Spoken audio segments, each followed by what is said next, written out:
Hello, my dear children. Welcome to my channel. Let's learn with Sushma Ruhal. In this video, I will give you question answers and full back exercise of chapter The Man Who Loved Tree. It is the chapter of class 5 Living English book and second part of video. In the first part, I have already taught you explanation of the same chapter. So let's begin the question answers with full back exercise. The very first question is given. Match the followings. Dr. Homi Jahangir Baba. Dr. Homi Baba he was a great nuclear scientist. Baba's Baba's paintings are found in art galleries around the world. Baba also enjoyed designing. जो बाबा doctor Homi Jehangir बाबा है वो क्या थे? एक महान nuclear scientist थे। और जो बाबा की पेंटिंग्स है वो कहाँ पर पाई जाती हैं? आर्ट गैलरीज में ऑल ओवर द वर्ल्ड पाई जाती है। बाबा जो है ऑल्सो एंजॉयड डिजाइनिंग। जो बाबा है उन्होंने एंजॉय किया किसकी डिजाइनिंग का? बिल्डिंग्स एंड गार्डन्स के डिजाइन का भी। बाबा स्टॉप्ड द वर्कर्स। बाबा ने वर्कर्स को, काम करने वाले मजदूरों को रोक दिया। क्या करने से? Cutting down a mango tree को कट करने से। बाबा हेल्प्ड टू ट्रांसप्लांट। बाबा ने हेल्प की ट्रांसप्लांट करने की। किस चीज की? अ रेन ट्री की। एक रेन ट्री को दोबारा से जो है यहाँ पर प्लांट किया गया, लगाया गया था। Answer this question. First question is what is Homi Bhabha's full name? इनका फुल नेम क्या था? डॉक्टर होमी जहांगीर बाबा, ये इनका फुल नेम था। Why did Homi Bhabha let the workers cut down the old mango tree? क्यों जो है होमी जहांगीर बाबा ने जो ओल्ड मैंगो ट्री था, जो पुराना मैंगो का ट्री था ना, वो क्यों नहीं काटने दिया था? होमी बाबा didn't let the worker cut down the old mango tree. ये पूरी क्वेश्चन की लाइन है। अब बिकॉज से आपका आंसर शुरू होता है। क्योंकि उन्होंने क्यों नहीं काटने दिया? क्योंकि a tree that is over 100 years old, एक पेड़ जो कि मोर देन 100 ईयर्स से, 100 साल से ज्यादा से यहाँ पे था, उसको भी राइट था यहाँ पर लीव करने का, यहाँ पर रहने का। तो इसलिए उन्होंने कहा कि जब 100 साल से ज्यादा इसको हो चुके हैं पेड़ को, तो ये क्यों नहीं यहाँ पर रहेगा, इसको भी राइट है यहाँ पर रहने का। तो इसलिए उसने उस पेड़ को काटने से मना कर दिया था। व्हाट क्वेश्चन डिड होमी बाबा? कौन सा जो क्वेश्चन है वो होमी बाबा आस्क द हॉर्टिकल्चर? हॉर्टिकल्चर जो एक्सपर्ट थे उनसे पूछा। होमी बाबा ने कौन सा क्वेश्चन पूछा? When he said that the tree was in a bad shape. जब जब जो हॉर्टिकल्चर एक्सपर्ट्स थे उन्होंने ये कहा कि इस ट्री की तो शेप भी बहुत गंदी है, बहुत भद्दी सी है। तो ऐसा सुनकर के होमी बाबा ने उनसे क्या क्वेश्चन पूछा? क्या क्वेश्चन पूछा? होमी बाबा आज क्वेश्चन, होमी बाबा ने कहा if you were a doctor, अगर तुम डॉक्टर होते, would you not care for your patient? क्या तुम अपने पेशेंट के लिए केयर नहीं करते? अगर उसका फेस जो वो स्केर्ड है, भयानक है, डरावना है, तो क्या तुम उसकी केयर नहीं करते? अगर तुम डॉक्टर होते तो बिल्कुल सही कहा कि डॉक्टर को तो हर किसी की केयर करनी पड़ती है। तो उनकी बात से वो समझ गए और उन्होंने जो मैंगो ट्री है वो नहीं काटा। ठीक है, और उसकी जगह पे जो एक रेन प्लांट जो था उसको, जो रेन ट्री था उसको भी दोबारा से लगा दिया गया था। Where did Homi Baba go for his higher study? कहाँ पे गए थे वो और उन्होंने किस चीज की स्टडी की थी? His parents, उसके पेरेंट्स जो थे वो चाहते थे कि वो इंजीनियर बने, लेकिन वो चाहता था कि वो मैथमेटिक्स की स्टडी करे। तो 1922 में उन्होंने जो वो एडमिशन लिया कैम्ब्रिज यूनिवर्सिटी में और उन्होंने क्या चीज स्टडी की? उन्होंने स्टडी किया था mathematics. Okay, next question. Why did Homi Bhabha write to? जो होमी बाबा थे उन्होंने JRD टाटा को क्यों लिखा? और उसमें उससे उस लेटर को लिखने के बाद उनको उनका क्या जो वो आउटकम निकला, क्या उसका रिजल्ट निकला? लेटर लिखने का क्या रिजल्ट निकला? बाबा जो है उन्होंने लिखा, क्या लिखा? जो इंडस्ट्रियलिस्ट थे, जो एक बिजनेसमैन थे, जो एक उद्योगपति थे, कौन? JRD टाटा। JRD टाटा जो बिल्कुल ग्रेट, जो है बहुत नॉन पर्सन थे, उनको उन्होंने एक लेटर लिखा किसके बारे में? अपने ड्रीम, अपने सपने के बारे में, कि वो building and institute of science, वो साइंस का जो इंस्टीट्यूट है वो बनाना चाहते हैं। जब उन्होंने इस लेटर में लिखा that led to the creation of the Tata institute, तो तभी से जो है वो उनका जो टाटा इंस्टीट्यूट था, फंडामेंटल रिसर्च इन मुंबई, ये जो वो शुरू हो गई थी यहाँ पे क्रिएट होना। तो इसका रिजल्ट क्या निकला? सबसे पहले उन्होंने क्या लेटर लिखा? उन्होंने लिखा कि वो एक इंस्टीट्यूट ऑफ साइंस बनाना चाहते हैं, और जैसे उन्होंने लेटर लिखा तो उनकी उसको मंजूरी मिल जाती है। जो टाटा इंस्टीट्यूट है, जो फंडामेंटल रिसर्च बॉम्बे में, ये शुरू हो जाती है। नेक्स्ट आपका सी पार्ट है। सी पार्ट में आपके एक स्टेटमेंट दी हुई है, उसके बेस पे आपको क्वेश्चंस के आंसर्स देने हैं। डैश और living monument to a rare human being. इसमें सबसे पहले है what was the living monument. वो लिविंग मोन्यूमेंट क्या था, वो एक ट्री था। लिविंग का मतलब जो जीवित था, जो रहता था, वो क्या था, ट्री के बारे में यहाँ पर बताया गया है। How did it became a living monument, वो लिविंग मोन्यूमेंट कैसे बन गया था। The tree became a living monument because it was 100 years old, क्योंकि ये 100 साल से यहाँ पर था। ये जो ट्री था यहाँ पर 100 साल से था। हु कॉल्ड इट, ये किसने इसको जो रेयर ह्यूमन बीइंग बोला था। Some people in the Trombay, कुछ लोग थे ट्रॉम्बे के अंदर, उन्होंने इसको जो वो रेयर ह्यूमन बीइंग बोला था, इस ट्री को। सेकेंड है आपका the tree was transplanted, tree को जो दोबारा से लगा दिया गया था और उसको बचा लिया गया था। ठीक है, विच ट्री वॉज ट्रांसप्लांटेड, ये कौन सा ट्री था, रेन ट्री। रेन ट्री था जिसको काटने के लिए बोला गया था, लेकिन उसको काटने के बजाय उसको ट्रांसप्लांट, उसको दोबारा से एक जगह से उखाड़ कर दूसरी जगह पे लगा दिया गया था। वाई वॉज इट ट्रांसप्लांटेड, और इसको एक जगह से उखाड़ कर दूसरी जगह पे क्यों लगाया गया था, क्यों, क्योंकि ये एक रोड बनाने के रास्ते में आ रहा था। सो अ रेन ट्री वॉज ट्रांसप्लांटेड, वो ट्रांसप्लांट किया गया था बिकॉज, क्योंकि होमी बाबा ऑब्जर्व, होमी बाबा ने ये ऑब्जर्व किया that the tree was cutting down, कि एक पेड़ जो वो काटा जा रहा है, and he requested the workers, और उन्होंने वर्कर्स से, मजदूरों से रिक्वेस्ट की कि उसको ट्रांसप्लांट कर दिया जाए, इसको कहीं और दोबारा से लगा दिया जाए, ना कि इसको काट के फेंक दिया जाए। तो अब यहाँ पर उन्होंने जो वो जड़ से, रूट के साथ, जड़ों के साथ इस पेड़ को निकाला और कहीं दूसरी जगह पे इसको जो है वो लगा दिया था।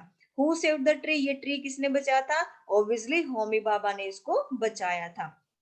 नेक्स्ट आपका डी क्वेश्चन है, ट्रू साइंस पावर जो वो लाई करती है किसमें, सेविंग द नेचर। मतलब अगर नेचर को सेव करेंगे तो इसका मतलब पावर जो है वो किसकी, साइंस की पावर जो है वो यहाँ पर क्या करती है, सरवाइव करती है। अदरवाइज अगर हम नेचर को डिस्ट्रॉय करेंगे, उसको नष्ट करेंगे, तो इससे हमारी साइंस भी नष्ट हो जाएगी। तो क्या स्टेटमेंट ट्रू है, बिल्कुल ट्रू है। Yes it is true that the power of science lies in saving the nature not destroying it. ये बिल्कुल सही है कि पावर ऑफ साइंस जो है वो लाई करती है किसमें, सेविंग ऑफ नेचर में, ना कि उसको नष्ट करने में। No science can be expected, कोई भी साइंस हम एक्सपेक्ट नहीं कर सकते बिना नेचर के। तो नेचर है तो साइंस जो है वो पॉसिबल है, अदरवाइज नहीं। ई पार्ट में आपको कुछ वर्ड्स दे रखे, इन वर्ड्स को जो है वो आपको यहाँ पर सर्कल करना है कि कहाँ पर ये मिलते हैं। ठीक है, जैसे यहाँ पर लिखा हुआ है डिजाइनर, ये क्या है, एडिटर, ये क्या है, इलेक्ट्रीशियन, और ये क्या बन गया आपका, आर्किटेक्ट बन गया। यहाँ पे आपका डेंटिस्ट बन जाता है। ठीक ठीक है, फिर एक आपका मैजन भी बनेगा यहाँ पर, ये रहा MASON। तो आप यहाँ से यहाँ तक इसको सर्कल कर सकते हैं। डेंटिस्ट को इस लाइन पे सर्कल कर देना, मैजन को इस यहाँ पर सर्कल कर देना, और एक आपका आर्टिस्ट भी बनता है ARTIST। तो ये यहाँ पर भी एक लाइन आप ड्रॉ कर देना। तो तीन और आप ऐसे, जैसे मैंने यहाँ पर बॉक्स बना रखा है डिजाइनर का, एडिटर का, इलेक्ट्रीशियन का, आर्किटेक्ट का, वैसे आप एक बॉक्स यहाँ पर यहाँ से बना देना, आर्टिस्ट का बन गया, यहाँ पर मैजन मतलब मिस्त्री का बन गया, और यहाँ पर ये जो यहाँ पर डेंटिस्ट का भी बन जाएगा। तो ये है आपके जो आपको पजल में यहाँ पर निकालने हैं। फिर आपने जो है ये देखना है कि तीन वर्ड होते हैं, जैसे वॉच का मतलब देखना होता है, लुक का मतलब भी देखना होता है, सी का मतलब भी देखना होता है, लेकिन हम इन तीनों वर्ड्स को जो है वो अकॉर्डिंग टू सिचुएशन अलग अलग जगह पर यूज करते हैं। जैसे जब हम टेलीविजन देख रहे हैं तो हम वॉच का यूज करेंगे, फिल्म देख रहे हैं, मूवी देख रहे हैं, तो हम वॉच का यूज करते हैं, ना कि सी का, ना कि लुक का। ठीक है, look, there is a baby, जब हम किसी प्लेस के बारे में बोलते हैं तब ये हम लुक का यूज करते हैं। ठीक है, लुक का यूज करते हैं कि देखो जो बेबी है वो यहाँ पे है या कहाँ बैठा है। डिड यू सी, क्या तुमने देखा, how the dolphin did a somersault. तो यहाँ पर मतलब क्या तुमने देखा, क्या तुमने देखा, कि डिड यू सी आता है, हमेशा डिड यू के साथ सी आएगा, और किसी सिचुएशन के लिए, किसी प्लेस के लिए लुक आता है। इफ यू लुक, अगर तुमने देखा हो केयरफुली, केयरफुली देखने को हम क्या बोलते हैं, लुक बोलेंगे यहाँ पर। ठीक है, आई डिड नॉट सी, मैंने नहीं देखा। फिर Manan and I are going to watch a film, मैंने कहा था ना मूवीज, फिल्म जो है, टेलीविजन, अगर वो हो तो उसके लिए हम वॉच का यूज करते हैं। ठीक है, नेक्स्ट आपका आता है ये लाइंस गिवन है, इनके अंदर आपको बोलना है, यहाँ पर लिखना है जिसके पीछे जो है TURE आता है, ठीक है। जिन भी वर्ड्स के पीछे TURE आता है तो वो वर्ड्स आपने यहाँ पर लिखने, जैसे क्रिएचर TURE आ गया, इसके पीछे भी TUR है, इसके पीछे भी TUR है, तो क्रिएचर, मिनिएचर और क्या हो गया टेम्परेचर, ठीक है। इसी तरह से आप फर्दर वर्ड्स को भी यहाँ पर लिख सकते हैं, जैसे फीचर है, एडवेंचर है, पिक्चर है, तो इसी तरह से आप फोर के पता नहीं कितने सारे वर्ड्स यहाँ पर आप लिख सकते हैं। नेक्स्ट आपका क्वेश्चन है कि आपने बताना कि इनमें से कौन सा नाउन है और कौन सा वर्ब है, ठीक है। तो जो अंडरलाइन वर्ड है ये क्या है, आपने ये बताना है कि ये नाउन है या वर्ब है। नाउन के लिए एन लिखना है, वर्ब के लिए वी लगाना है। तो ऑयल फ्लोट्स ऑन वाटर, देखो ऑयल यहाँ पर नाउन है क्योंकि फ्लोट्स यहाँ पर वर्ब है, ठीक है। शीला विल ऑयल, शीला जो ऑयल करेगी, तो यहाँ पर काम जो कर रहे हैं, एक्शन जो हो रहा है वो ऑयल करने का हो रहा है, तो अब यहाँ पर ये वर्ब है। If it is so hot that I need to water, मुझे जरूरत है पानी की क्या करने के लिए, plants, water the plants twice a day, तो ये वर्ब है, वो क्या काम कर रहा है, वाटर दे रहा है, वाटर मतलब पानी दे रहा है प्लांट्स को, तो वाटर यहाँ पर वर्ब है, वी आएगा यहाँ पे। Next drinking water is, drinking water यहाँ पर नाउन है क्योंकि इज और स्केयर जो है यहाँ पर फॉर्म ऑफ वर्ब है। Sunlight is the only source of natural light, अब ये लाइट जो है यहाँ पर क्या है, नाउन है। Please light the Diya's, light कर दो, अब यहाँ पर एक्शन क्या हो रहा है, लाइट करने का, जलाने का, तो यहाँ पर जब एक्शन आ जाता है तो आपकी वर्ब आ जाती है, वर्ब मतलब वी यहाँ पे आएगा। नेक्स्ट आपने बताना है कि कौन सा क्वेश्चनरी जो वर्ड यहाँ पर आएगा, होम डिड यू चूज, तुमने किसको चूज किया क्लास मॉनिटर के लिए, ठीक है, तो होम आएगा। Next dash of the characters, which of the character, कौन सा जो कैरेक्टर है वो हैरी पॉटर की बुक्स का है। Next dash was a strange dream you had, what was the strange, मतलब कौन सा जो है वो स्ट्रेंज ड्रीम था, सपना था जो तुम्हें आया। Dash is the captain of the Indian cricket team. Who is the captain of cricket team? ठीक है। Which is the widest smile? Which is the widest smile? कौन सी जो widest smile है, या फिर whose भी आप यहाँ पर लगा सकते हो। Whose is the widest smile, मतलब किसकी जो smile है वो बहुत ज्यादा है, ठीक है। तो यहाँ पर जो whose भी आ सकता है, यहाँ पर whose ही आप लगाए तो अच्छा रहेगा यहाँ पर।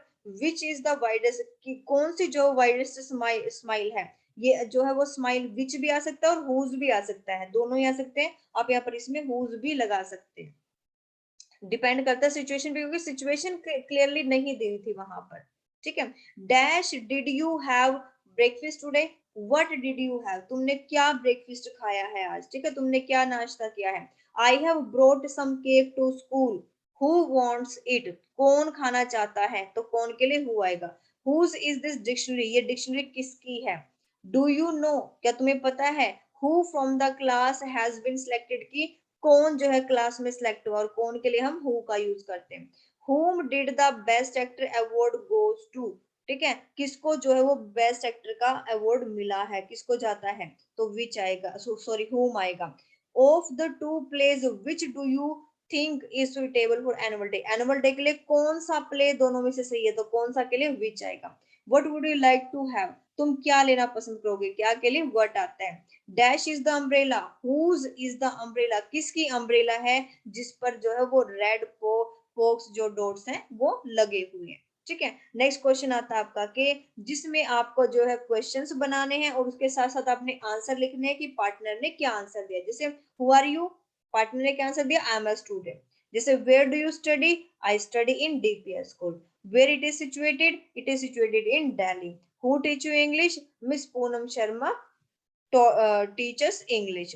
विच colour uniform do you have, कौन सी कलर है यूनिफॉर्म का, स्काई ब्लू है, ठीक है। Which is your classroom, room number 15। Whose notebook did you borrow, तो साहिल आ जाएगा, मतलब यहाँ पर सिर्फ ये क्वेश्चन है, क्वेश्चन के साथ ही आंसर है। Whose notes do you like most, किसके नोट्स तुम्हें अच्छे लगते हैं, किसी टीचर का नेम लिख सकते हैं। Which sheet do you like most, कौन सी शीट तुम्हें पसंद है, फर्स्ट बेंच की शीट पसंद है। Whose tiffin do you like most, किसका टिफिन तुम्हें ज्यादा पसंद आता है, तो यहाँ पर अपने फ्रेंड्स का नाम आप लिख सकते हो, ठीक है। अब आपको यहाँ पर बताना है कि सिचुएशन देख करके ट्री की आपने बताना है कि कौन सी सिचुएशन में जो है वो, कौन से सीजन में जो है वो ट्रीज की सिचुएशन ऐसी होती है, ठीक है।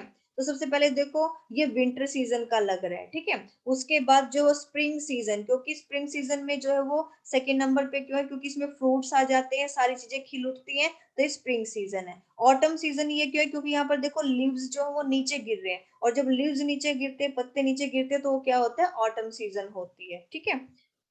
और नेक्स्ट आपका आता है कि पार्क को देख करके आपने इंपॉर्टेंस ऑफ ट्रीज के ऊपर कुछ सेंटेंस लिखने, ठीक है। तो आपने बताना है कि क्या ट्रीज इंपॉर्टेंट है हमारे लिए, yes trees are important for us. फिर आपने बताना है कि क्या होगा अगर ट्रीज जो है कट जाए, तो पार्क कैसे दिखाई देंगे ऐसे। तो मुझे तो लगता है no park can be expected, हम उम्मीद ही नहीं कर सकते कि अगर ट्रीज नहीं है तो पार्क भी हम नहीं एक्सपेक्ट करेंगे। तो पार्क का मतलब ही क्या होता है, जहाँ पर ग्रीनरी हो, जहाँ पर ट्रीज हो। तो बिना जो ट्रीज हैं, उसके बिना तो जो पार्क है वो हम उसकी उम्मीद ही नहीं कर सकते कहीं पर पार्क होगा। अब इसके इससे रिलेटेड आप जो है इनके इंपॉर्टेंस आपने बतानी है, और यहाँ पर सेंटेंस फ्रेम करना। Swings can be hung only on the trees, trees के ऊपर ही हम इस तरह के झूले जो वो लगा सकते हैं। वैसे तो जो पिलर होते हैं उस पर भी लगा सकते हैं, लेकिन इस तरह के झूले मोस्टली पार्क में हम इस पे ही लगाते हैं, ट्रीज पे। We sit freely in the shadow of trees, हम फ्री होकर के इसकी छाया में बैठ सकते हैं। बर्ड्स फील करते हैं कंफर्टेबल और रिलैक्स फील करती हैं पेड़ों के अंदर, ठीक है। वी गेट फ्लावर्स, हम जो फ्लावर्स की फ्रेग्रेंस ये दे रखे हैं ना सारे के फ्लावर्स की, हमें खुशबू भी जो है वो काफी अच्छी लगती है जब हम यहाँ पे बैठते हैं। और we can enjoy only in the greenery, हम केवल हम जो पार्क में हैं, हम ग्रीनरी को ही हम तभी एंजॉय करते हैं पार्क में जब यहाँ पर ग्रीनरी होती है। तो आपकी बुक के मोस्टली सॉल्यूशन आपके अपलोड, अगर किसी चैप्टर का सॉल्यूशन आपको चाहिए, एक्सप्लेनेशन चाहिए, you can write in the comment box. Thank you so much.